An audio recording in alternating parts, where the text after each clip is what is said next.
বাজপেয়ী ভৱনত ব্যক্তিগত বিদ্যালয়ৰ বৰ্ষপূৰ্তি অনুষ্ঠান।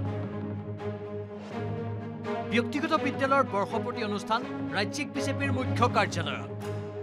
যি বাটেৰে মন্ত্ৰী বিধায়ক সভাপতিৰ অহা যোৱা হয়, সেই বাটত সেই প্ৰেক্ষাগৃহত দেখা গ'ল বিদ্যালয়ৰ কণ কণ ছাত্ৰ ছাত্ৰী।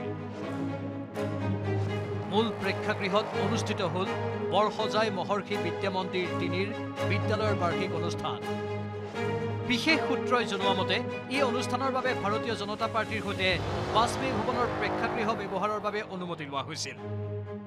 কিন্তু বিদ্যালয়ৰ সৈতে কোনো আৰ্থিক বিনিময় হোৱা নাই।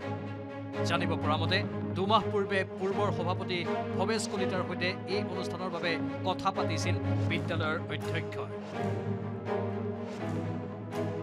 বাজপেয়ী ভৱনত এক অগতানুগতিক দৃশ্য আমি দেখিবলৈ পাইছোঁ।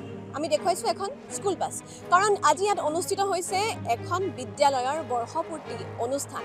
এটা ৰাজনৈতিক অনুষ্ঠানৰ প্ৰেক্ষাগৃহত অনুষ্ঠিত হৈছে এখন বিদ্যালয়ৰ বৰ্ষপূৰ্তিৰ অনুষ্ঠান। প্ৰীতি প্ৰিয়দৰ্শিনীৰ report, news 18 Assam north east.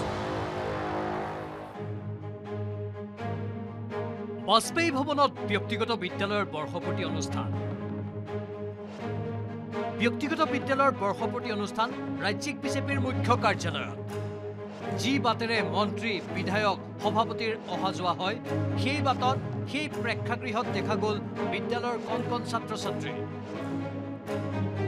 মূল প্ৰেক্ষাগৃহত অনুষ্ঠিত হ'ল বৰসজাই মহৰ্ষি বিদ্যা মন্দিৰ ৩ৰ বিদ্যালয়ৰ বাৰ্ষিক অনুষ্ঠান।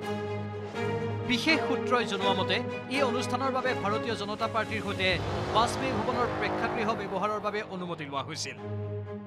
কিন্তু বিদ্যালয়ৰ সৈতে কোনো আৰ্থিক বিনিময় হোৱা নাই। জানিব পৰা মতে ২ মাহ পূৰ্বে পূৰ্বৰ সভাপতি ভৱেশ কলিতাৰ সৈতে এই অনুষ্ঠানৰ বাবে কথা পাতিছিল বিদ্যালয়ৰ অধ্যক্ষই। বাজপেয়ী ভৱনত এক অগতানুগতিক দৃশ্য আমি দেখিবলৈ পাইছোঁ। আমি দেখুৱাইছোঁ এখন স্কুল বাছ, কাৰণ আজি ইয়াত অনুষ্ঠিত হৈছে এখন বিদ্যালয়ৰ বৰ্ষপূৰ্তি অনুষ্ঠান।